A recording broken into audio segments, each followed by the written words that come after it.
Hello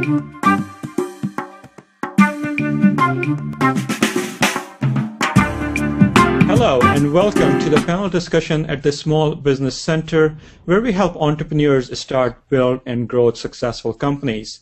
Our discussion topic today is blogging for business. We will talk to our panel how they got started and their experience using blogging as a marketing channel for their business.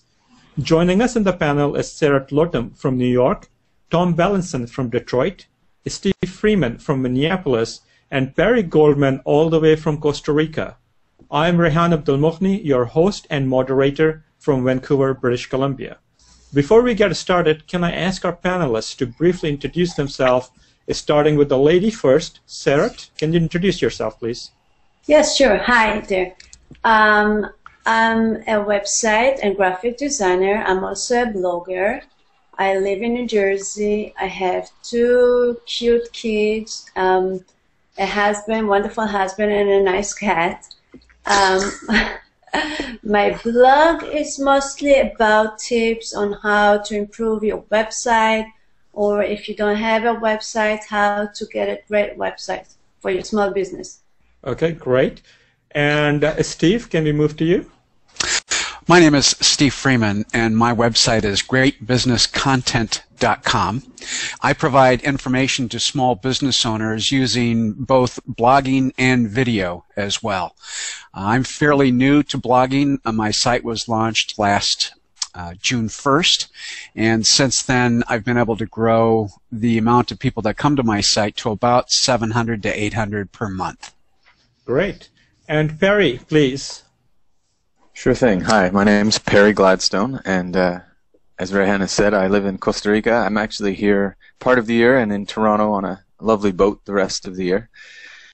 And I've been blogging now since 2009, I think. And I use my blog for a very specific purpose. I use it to introduce myself to people who likely will benefit from what I have to offer and to earn trust with them. I don't use it to make money per se. I use it as an initiative to get them familiar with what I have to offer. My website, perrygladstone.com, is an ongoing anecdotal account of my life and my adventures in business. And from that, people decide that they want to work with me. It's a great way to vet the people that don't fit. Great. So, Perry, what you're saying is that if we continue blogging, then we can also have a great lifestyle between Costa Rica and living in a boat, right? Absolutely. That's all it takes. Before we get started, we have quite a few viewers in the audience. So just to let you know, to ask a question, there are 2 ways you can ask questions. One is by going to a YouTube where you may be viewing this, and if you're logged into your YouTube account, on the upper right-hand side, you have the ability to post questions.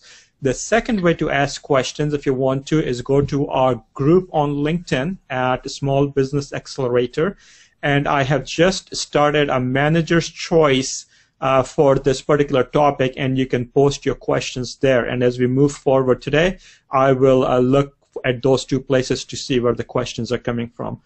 Our 5th panelist is Tom Bellinson, who is missing in action, so hopefully he will join us later.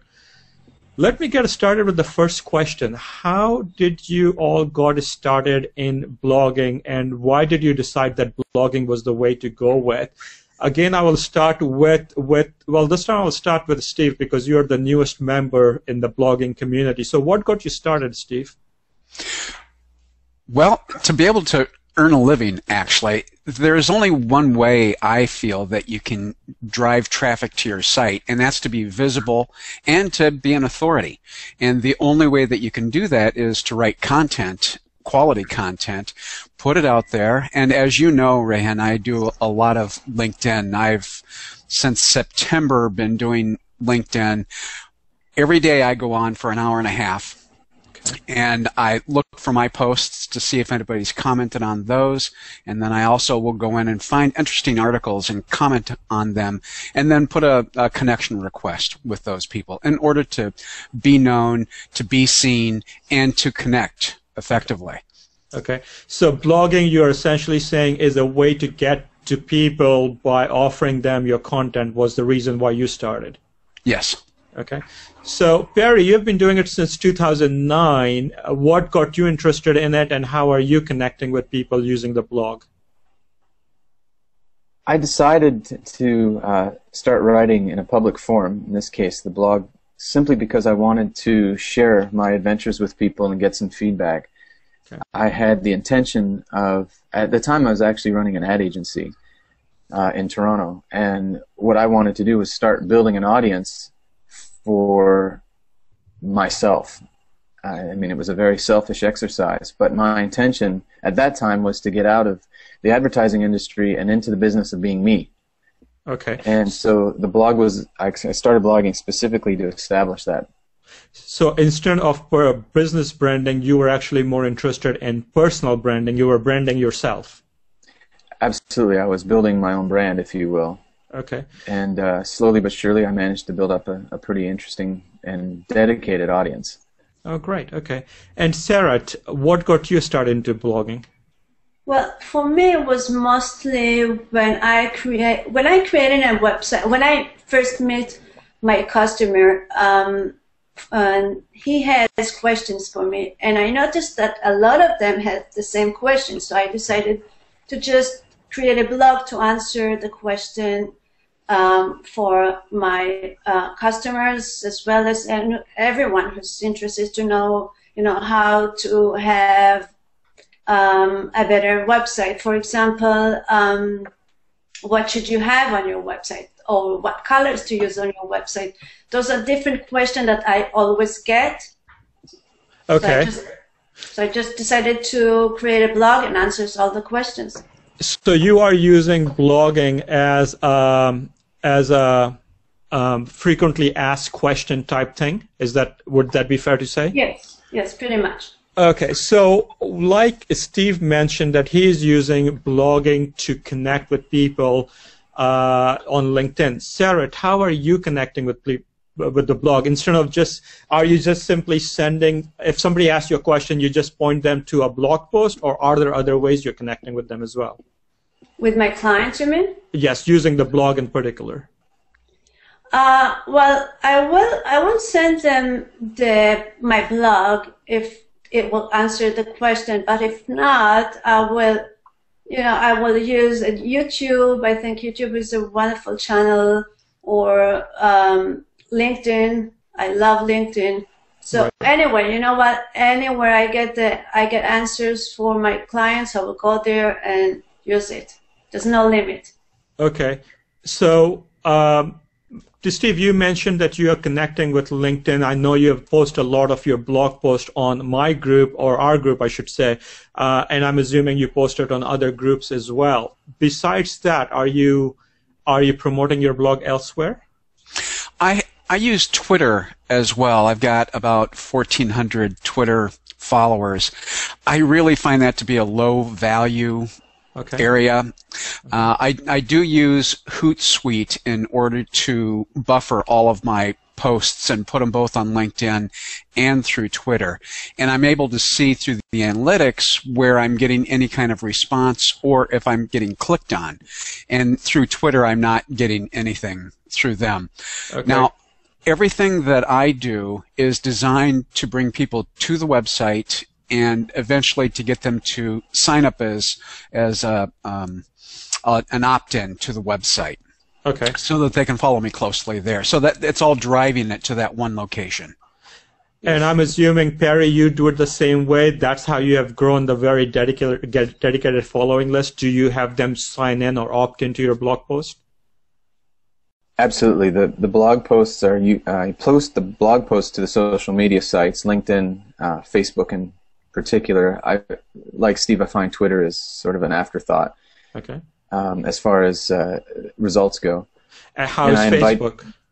Facebook's been very effective, mainly because people share much more readily there. And so if the post is hopefully compelling, I mean, as Steve's already mentioned, the content has to be good. Right. I'm writing stories about what's happening in my life and what I see and do, and if people relate to it and hopefully they share it, then that's how people come in and opt in. So I have a question about content creation, but before I go there, Perry, just to follow up on what you just said, so your blog post is very much personal. How does that translate into business for you then? I'm glad you asked me that, because I have a bit of a pet peeve, and we'll probably get to it later, so I don't mean to jump the gun. But one of my pet peeves is people that just repurpose content. Right. Okay. And I make a very conscious effort only to write about my own experience or the experience of people that are directly in my circle that I'm engaged with. Right. So that I'm always offering something that's unique and new. Okay. And But yeah. Here's the question, though. Just before we started this hangout, you and I were conversing about your experience yesterday about paying your electric bill, and I'm assuming you're going to write about that experience. But how would that then, that's a personal experience, what you had, but how would that convert into business for you? Why would people who are looking for your services, why would they stumble upon your blog, which has nothing to do with your business? Well, it doesn't. Understand first and foremost that my business is me being me, and people are paying me for my experience and my advice and my expertise. So the way it works, the way it converts, is that telling my stories is how I earn trust with people. They get to know me. They develop some confidence. They either relate or they don't. They either like the way I tell stories or they don't. Okay. And so once they've bought in to me as a person and my voice, then they're more likely and often likely to come to me for advice. So it's very much, you're using blog very much as a relationship building exercise and building trustworthy and credibility from that. That's exactly it, and I'm staying away from, and I'm not saying it's a bad idea, but personally I stay away from marketing to those people. I don't start offering them other services. I keep it very focused. Interesting. So, Sarat, how are you? And Steve also. I'll come back to you in a second, Steve. But Sarat, how are you creating content? When you write about blog, how do you get started creating content? Well, I search a lot, and I go different ways and see what other professionals and authority has to say about the subject and the topic, and if I agree with them or not, and I will sum it up and I will write my opinion about the subject, and this is how I go about it. Okay, so very much like what Perry was saying, it's a relationship building, credibility and trustworthiness building exercise for you. Okay. But what she's doing is adding value to it. She's not just repurposing. Right. Which makes it much better. Right. It makes all the difference, actually. Absolutely. And Steve, how do you go about creating content? And in particular, if you can also talk about one thing that you do very uniquely is the video blogging bit. So how do you go creating content for that? This is very interesting. For video, for me it's pretty labor intensive. The 3-minute videos that I put together after the interview has been taped, it takes me about 8 hours to put it together. Wow. Now, for me, I'm using Premiere Pro, and I want them to look good. I want the sound to be good. I want it to be quality. I'm not real pleased with the amount of views that I get, and I get about a 50 to 60% view rate, which means that when they start watching, on average, they watch between 50 to 60%. Okay. So I'm learning as I go. I watch the local news, and they always talk about wait till the end of the broadcast to see this special dog that swims the Atlantic, or whatever it happens to be. When it comes to developing content, most importantly, I'm learning to be myself, both in my written blogs and on the video. When I initially put the website together, I put it together so that I could sell it eventually, and I thought it would be better if I as a person wasn't attached to the website. But what I'm finding is that people don't like to engage with someone with just a website. Right. So when I do any blog posting, I be sure to put my own personal experiences in it. And all of it is original content. When I start to look for subjects, I will plan on a 3 or 4 post series. so that I can take that same information and develop video content from that as well. So it's kind of a long process, and it's a learning process, a long learning process for me. And how do you come up? So for example, with Perry, he comes up with a topic based on his personal experiences. Sarah comes up with topics based on the questions her clients are asking her. How do you come up with topic ideas? What you're going to talk about or write about? How do you come up with that? There's a lot of different ways. The first way, if I put a blog post out there about a particular subject and I get a lot of hits from that, that gives me an idea. That's a good idea for a series. I did my first video I ever did was about employee systems, and on YouTube, on my YouTube channel, that still gives me the most traffic. I probably get 100 to 150 hits per month on that video. That's my all-time biggest video so far. I also will go into Reddit.com, and I'll look for, under small business, I'll look for ideas. I'll also go into Twitter under hashtag small business and look for ideas there. Okay. But with the information that I give, there are so many different subjects that I can write on. It's what should I write on next? For instance, right now I'm working on a commercial leasing program, and I'm working on a video series first, and then I'm going to write blog posts based on the information from that so that I can drip those out into the blogosphere to have people come to the site to see the videos themselves. Okay. So what I'm getting from this this section of our discussion today is to come up with ideas, is talk about your personal experiences, your clients who are asking questions, write a blog post around there. And the next time you come up with a topic based on the feedback from your previous blog post is what people have talked about, but also feedback from blog posts that other people may have written based on your research on Reddit, based on research on hashtag on Twitter, perhaps what you're seeing on comments on various LinkedIn groups that you're getting. Are there any other ways you or any of you come up with ideas for your blog posts? Well, I think also it's what's hot right now. For example, if Facebook is having a new design, or I don't know, there's so many updates going on in this world. So you just follow on what's going on. So keep an eye on the latest trends that are happening, and you can write about that as well then. Yeah.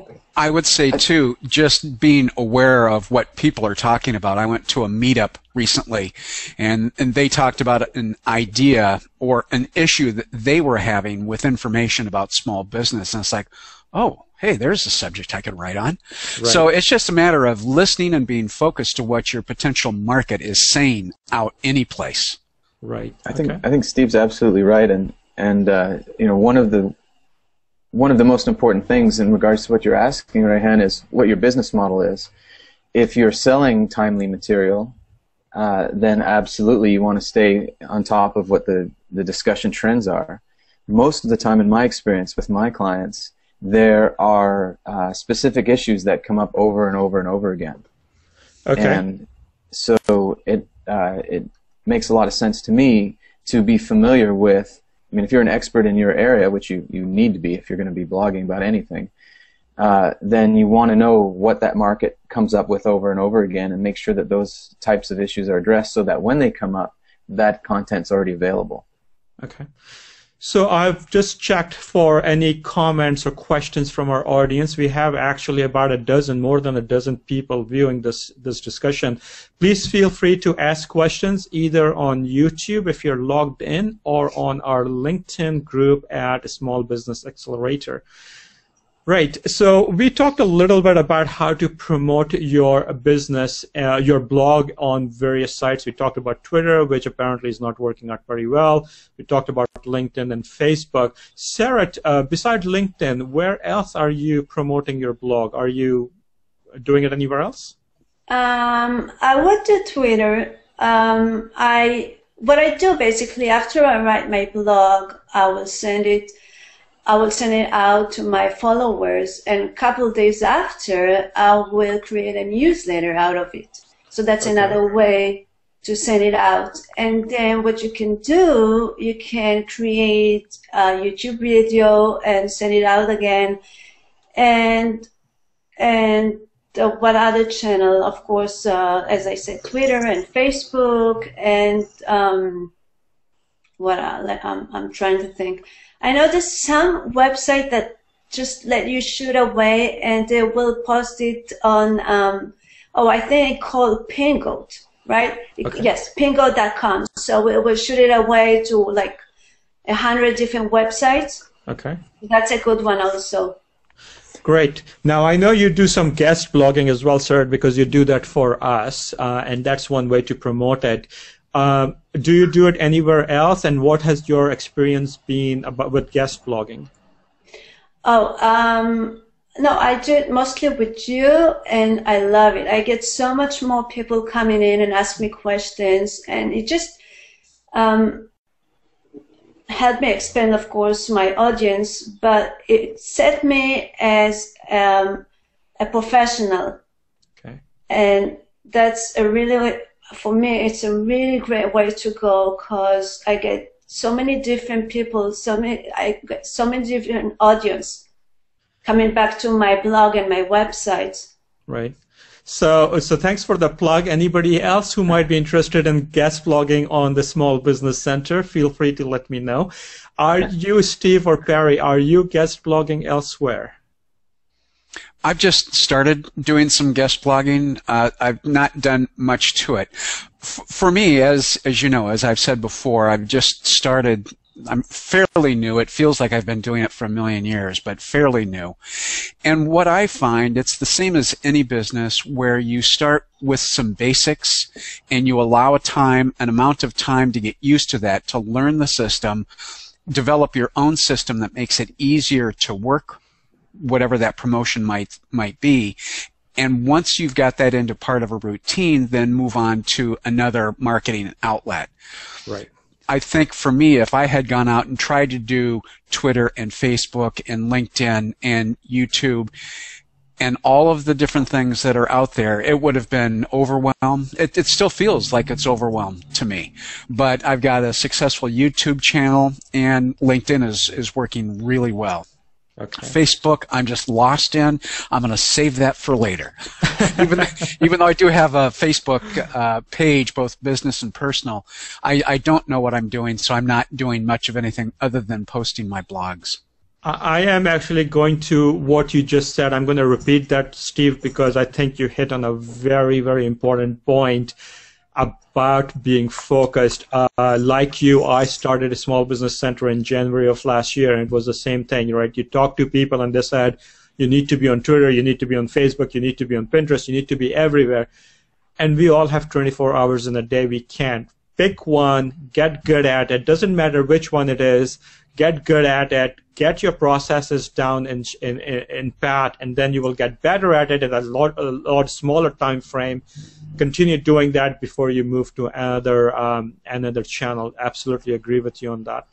Perry, your experience with guest blogging, have you done any, and what do you think about that? Yeah, I have, and I'll tell you what I look for is the long tail. I'm looking for two things. Number one, I'm looking to leverage other people's audiences, which obviously is guest blogging, etc. But the other thing is I'm looking for positioning. And Sarit said something a few minutes ago about appearing as an expert, which is critical. So rather than try to chase down blogs, and I look for online magazines. And the difference to me is that generally speaking, the magazine has a more dedicated following. It will position me in a much greater light, for lack of a better way to put it. So and some blogs are fantastic, don't get me wrong. I mean, a good blog is as good as any magazine.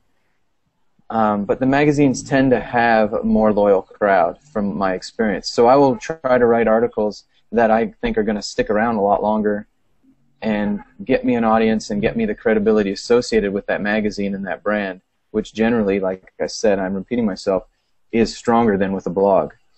So the short answer is yes, I do it, but I'm very selective where I do it, and I look for the bigger fish. Okay. So two questions from that for you, Perry. First is, can you explain to our audience a little bit what a long tail is? Essentially, I'm referring to the idea of content that sticks around for a long time, so I can continue to benefit from it living out there. Okay. As opposed to something that's more topical and probably is going to come and go. It's not that the short-term stuff doesn't stick around. Those things stay on the blogs for a long time too. But blogs tend to change. They don't have as long lifespans as online magazines, for example. Yes, you get the content on YouTube, but if you don't have the keyword structure right, you may or may not get it. At least with a magazine, you have a team of professionals that are putting all that time and effort and money and investing in SEO and everything else to make sure that their magazine is doing all that. So all I have to do is write an article for them. I benefit it from much greater. The second question is, so when you approach these magazines, because they have a lot of following, I suspect that they are perhaps a bit more selective on who they bring in as their writers. So what process do you follow? What's your experience been in getting in touch with these magazines and getting them to accept you as a blogger for them? I stay within my circles. Okay. So, for example, in 2006, I was extremely active in the freediving community. This is breath hold diving without tanks, and it just happened to be a passion of mine. I like to be in the ocean. I like to catch my dinner, and so I was part of that community. Well, through that, I became friends with the publishers of Deeper Blue, which is a great magazine. I started writing articles for them because I was out traveling the world freediving. I had lots to share. So I stay within my circle. I stay within an area that I have clear expertise in, that I know that I'm confident to write about, and where I have a certain amount of credibility already. Okay, so they're asking me. Right. That's always a great thing to be in that position when you get asked. But sorry, if I can add one thing to that very quickly. Yes. For example, if you don't have that reference, or if they don't know who you are, there's always an in. Almost every magazine has an online forum, so you become a participant, you start writing, you develop your profile and your place in the community, and then your voice will be recognized. Then you can approach them and say, hey, I've got an idea for an article. Okay. One of the things that I would also mention is, if you're trying to do this, and this is also a good way to promote, is go on other people's blog and comment on their blogs. Now, when you comment, I don't mean just a fluffy comment, hey, great blog, but an insightful comment. It might even be something that you disagree with, right? And you may even write a blog about what you disagree with them, and go and put a comment on somebody else's blog. I like your blog, but here's the point that I don't agree with, and here's why I don't agree with it. And I've written a full article on that if you want to see that on my own blog. I think you will start to build those relationships with those other people, and they might invite you, or you can even ask them to, can I guest blog for you as well? Steve, Absolutely. Yes. I was going to mention that one of the important things that I've learned is, or heard about, that you need to find, if you're going to do guest blogging or commenting on blogs, to find a blog that has a following to it. And I found a tool just recently that has really helped me be able to isolate those ones, and it's called, of course it just left my head here, it's Google PageRank.com. Okay. And you can go into that, you type in the URL, there's a catch-a phrase that you have to type in, and it'll tell you the page rank 0 through 10. And the ones that I look for would be anywhere from 3 to 6. Okay. And so those are the ones that I'm beginning to look at that are in my market. So talking about tools, do you also use things like Technorati or any other tools to help you gather that kind of information? Why don't we start with you, Steve, since you started the topic? Yes, I've used Technorati. I will also just Google the subject to see what's out there. Reddit is an okay place because people will sometimes make suggestions there for different blogs that you can go to. You can also you can Google in the subject and then blogs. So Okay. small business blogs. I've not had much luck with that. I found some blogs, that the comments are years old, and I don't know how you use them from that standpoint. But Technorati is pretty good. Okay. And Perry? When I started out, I used a lot of these tools, and I found myself spending a lot of time chasing a lot of these things. And Right. I've boiled it down to doing Google searches, hopefully smart ones, like Steve has just suggested. But you can also add date parameters and other stuff to your search. Right. And generally speaking, I look for where the conversation is taking place, and again, as Steve has already said, how many people are there. And the best way to see that is in the forums. You see how many people are commenting on it and whether or not this is really a hot topic. Right. So I would stress that point that you just made, Perry, about chasing these numbers, right? People, I think, do get a bit too intense about, what's my Technorati ranking, what's my Google ranking, how many fans I have on Facebook. And I'm not sure if all of those are really that important. I think you should focus on the core message, make sure that you're getting your message across back.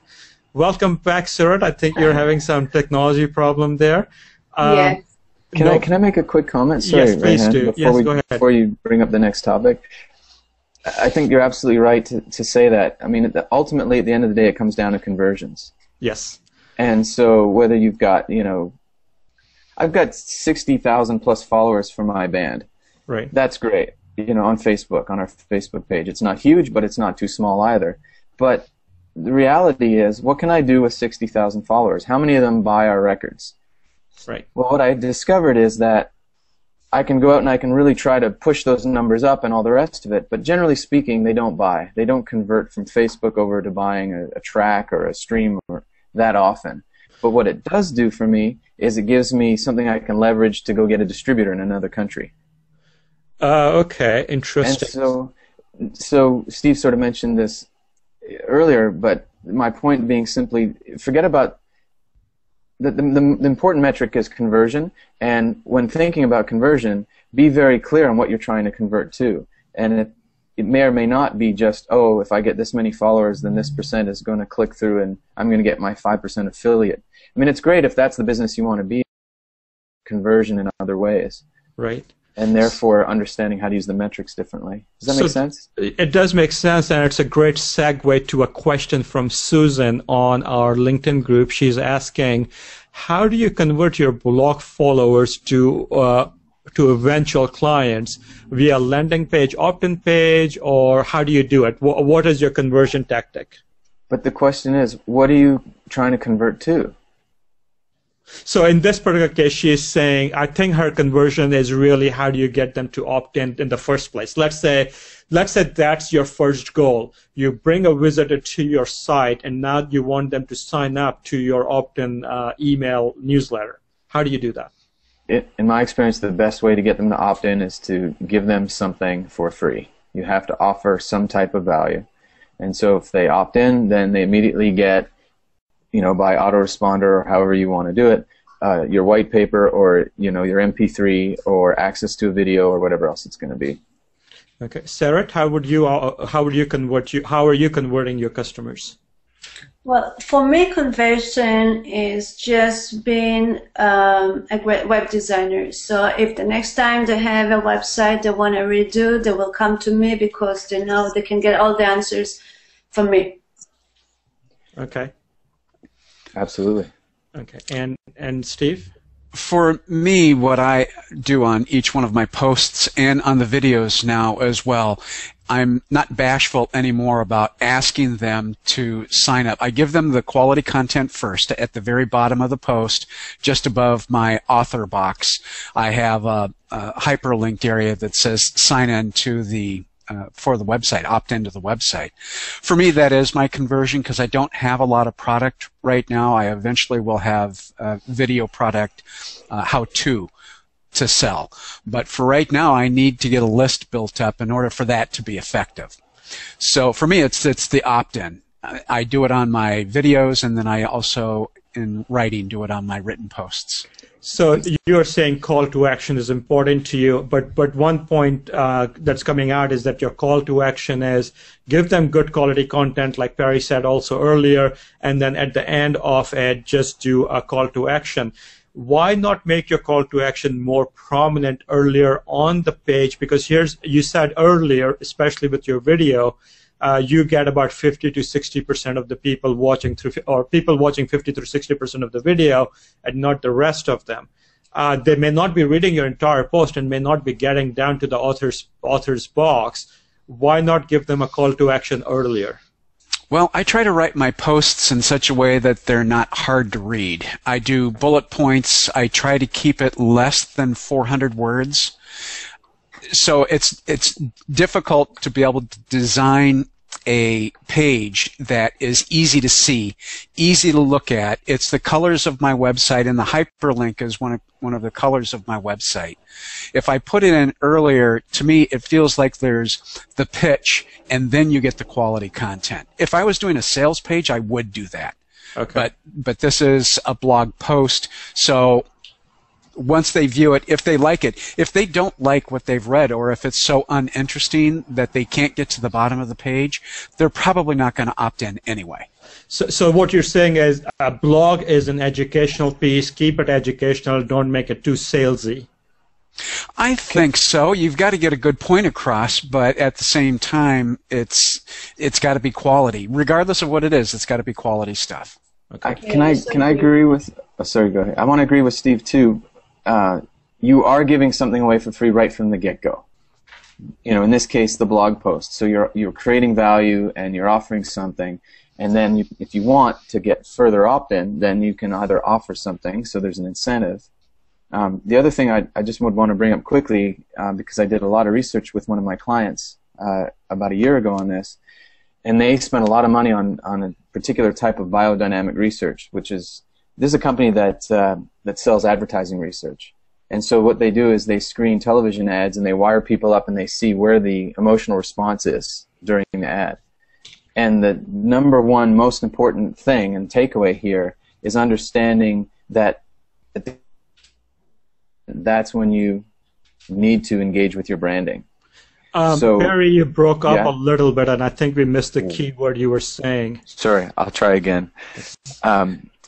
The point was that when you have the absolute peak of emotional engagement, that is when you need to do your branding, or that is the best time to have a call to action. Okay. And you can be very sophisticated about it, or you can do it very simply. Steve's talking about the way in which he crafts his posts, the way he writes them. Well, I'm sure he's thinking as he's writing the post, there's a certain amount of tension and release that goes within the storytelling. Well, within that is an opportunity to have a call to action, and it can be relatively subtle. I mean, you don't have to say click here right now, but you can say, in the peak of the emotional engagement, you can talk about how, you can put a link saying to another post, or something to sign up to your newsletter without saying it. It can be subtle and it can still work. Okay. Sarah, you were going to say something? No, I agree with all the points. I think it's also important how you write your blog, because people don't tend to read more than, 6, 7 paragraphs. So you really have to know how to write it, how to put your head in a way that will make them want to keep reading what you have to say. But at the same time, you don't have to sell all the time. Okay. Perry, sorry, not Perry, Steve, do you do any call to action in your videos? I do. I generally do that at the beginning. I do an intro. For the owner interviews that I did, I do an intro where I talk about signing up to the website. With the new ones that I'm putting together now, there's an intro and then an exit portion as well, where I will do it again. One of the things I was going to mention, too, about what Sarah was saying, there's, for people who don't do blogging but are looking to get into it, copyblogger.com has really good articles on how to write and how to craft your post so that it looks interesting. So give us some examples on that, Steve. Well, they'll tell you there's a good series of articles about coming up with a title, something that people will click on. As you know, with LinkedIn, the important thing is getting people to click on it because they won't read it otherwise if they don't click on it. So the title is everything. And I have in the past crafted my articles with a question. And I get people answering the questions but not clicking through to the video or the post, which is frustrating. So through Copyblogger, I started changing that so that it's more compelling to click on it and move forward. Compelling how? Well, a good example is my most recent post was something about this is a rant. There's no comment. There's no way you can mistake that something's coming in this. And then I just have the shortened URL link that they click on. And I've had a lot of comments on that. I've had a lot of people click in on it. I haven't seen the stats yet from the analytics, but just from all the comments that I've gotten, it's like, oh, this is cool. I like this. Great. You've got to have a good hook. Right. So how do you get the hook then, Perry? Because yours is very personal musing. So what hook do you start with?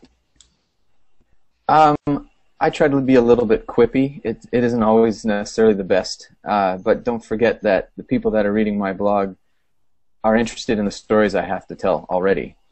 So it's a little bit different than someone who is trying to engage all the time on just topical stuff. And what about you, Sarah? How do you come up with the grabbing, interesting title? I think for me is I present the problem, which and the solution, of course, is going to be in the blog. But if we all share the same problem, that makes it interesting. Okay. Mm-hmm. Talking about all of that content bit, then let's come back to, we talked about the title. What about search engine optimization perspective, keywords, and things like that? Do you think about it actively as you're writing it, or do you, before you start writing it, do you think these are the keywords I want in my article? Why don't you start with you, Sarat, on that? Well, I don't think about it before I start my blog, but I do think about it when I put my head in. I just read an article that said that you really have to put your keywords in the first and second place on your heading. And this is good for Google search engine optimization. This is how they rank you higher. And that was interesting. I'm trying it. I just read it like a couple of days ago, so we'll see. So what you're saying is the trick is not only to make the title compelling, but also make sure that the keyword is in the first and second place, which makes the life a bit more difficult. Perry, so you have to play with that. Okay. Perry, since yours are more personal musings, do you even worry about keywords?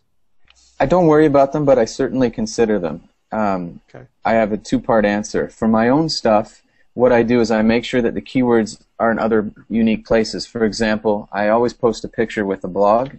Often I post a video as well or instead. In this case, I make sure that the caption includes keywords. Or the title includes keywords, because those things get picked up by the search engines as well. So that's it's a little more subtle, but it's another way to make sure that that's present without having to write around or to specific keywords. Okay. So if that makes any sense. So that's how I get them in when I don't want to write to it. But if I'm working with copy for other clients or advising them on that, then it's slightly different. Then what we do is we make sure that the message is very clear. We know exactly who we're targeting, and we do include it. Okay. But we include it in a way that makes sure that it doesn't read like you're writing a bunch of keywords. You got to be a good storyteller. At the bottom, the end of the day, you have to be a good storyteller, or you're just gonna be one of the hundreds of thousands. So what you're sort of recommending is when people first starting to blog for their business, in the beginning, don't worry so much about the keyword. Just tell your story first. Get good at telling your story. And once you have gotten good at it, then start thinking about, okay, how can I make it better by using keywords and get people to come to read my blog? Okay. Yes, and not to beat a dead horse here, but again, what business are you in? If you're just creating a blog that you want to get click-through links to affiliate sales, then you have a very different type of business, in which case you need to be very keyword focused and it has to be early, and all of these things are absolutely critical. But if you're building a business where community matters and where you're trying to build and earn trust with people, then it's exactly what you just said. You need to tell your story and you need to tell it well, because that's the only way you earn trust. And then the next step is to get people to participate and engage with you. And that's when the keywords become less important. Great. I so agree with Perry. I think that's the difference between storytelling and marketing. Absolutely, and blogging doesn't define one or the other, and that's why I'm keep bringing this up over and over again. Absolutely. No, I mean, repetition sometimes for keywords, key concepts is important. Steve, you have a double challenge with keywords when using keywords because obviously you're doing your videos. So I'm assuming, do you do anything different for your written blogs than what we have discussed, number one? And number two, how do you get the keywords in your videos so that Google and Bing and Yahoo can index them? Let me hit the last one first. For YouTube, I will closed caption all of my videos, and that basically I do a transcript, and there's a process that you go through to build in the transcript on the back end. So it actually gets picked up by Google and indexed. I do use keywords. When I think of a subject, I will go to, I've got a program called Market Samurai. The first thing I do is I Google the words, just see what's out there, and I'll use a Google keyword tool to see which ones are long tail. And for those who don't know what long tail is, it's a longer version of the keyword that I really want. But with small business, everybody has those. There's so many different websites that rank for that, and I don't. So I need a longer version of that I can use on my site. So if I have a subject that I'm thinking about writing about, I will use Google Keyword Tool to find out how well they rank and if I can use it for my purposes. And then I take those same lists of keywords that I find to Market Samurai, and they've got a feature that tells me how much competition there is on that. Without going into the program, it takes me about an hour to come up with a list of about 10 keywords that are possible, and then I'll narrow it down to the one that has the best analytics for it. Then the challenge, like Perry says, is to try to use those keywords to craft a story using them, not around them, but using them. And like Sarah says, I will put it in the title, then I will put it in the first paragraph, and then I also put it in the last closed paragraph as well.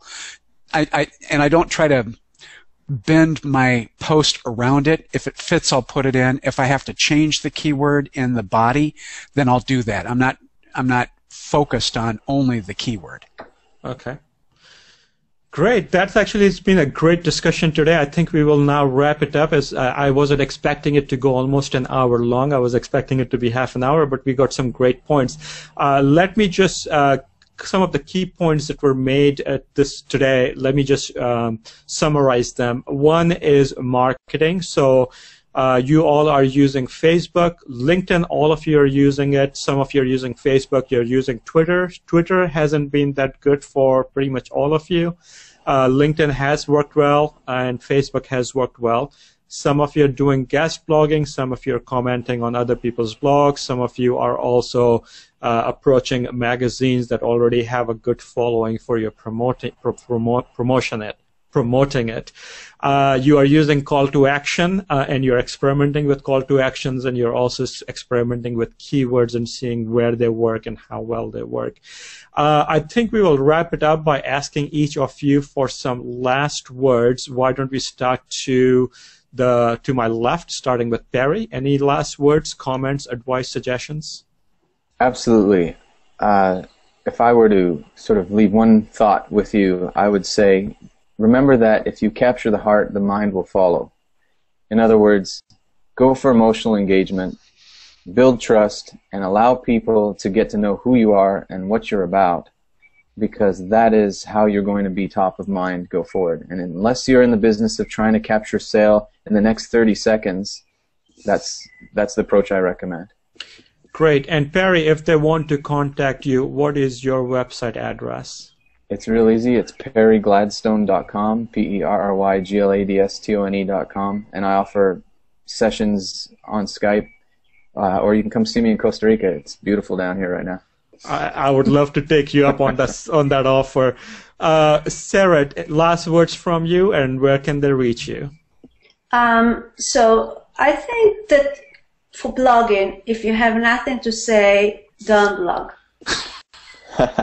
For me, that's very important, because people will, if you have nothing to say, people will, skip your blog and go to someone else. And also, don't be afraid to open up, because when you bring yourself inside your blog, it makes it more personal.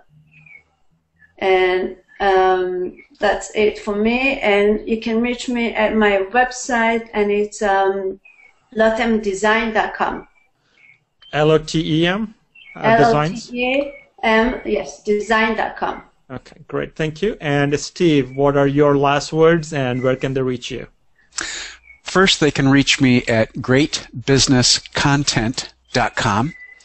And I would say it's taken me a long time to realize that, to a degree, if you are doing a blog and you hope to earn an income from it in some way, don't forget or don't think about the fact that you actually are an internet marketer to some degree. And when you're going through the learning process, be sure to be open to that. It took me a long time to realize that I was some kind of an internet marketer. If you're selling something online and you're trying to compel people, there's a lot of ways to do that. But if you're not using some of the methods that are pretty well known, it's a long road to try to get people to do what you want them to do. Great. Thank you very much. Thank you, Sarah and Steve and Perry, for joining us today. I think we had a great session and got some great information. I am Rehan Abdul Mughni, host and moderator of the Small Business Center. You can reach us at either subscribe to our YouTube channel or reach out at our LinkedIn group. I think I'm talking over myself. I'll fix that in our future versions. But thank you again, everybody, and I will see you all in our next discussions topic. Goodbye, and have a great day. Bye-bye. Thanks, Rehan. Bye. Look forward to it.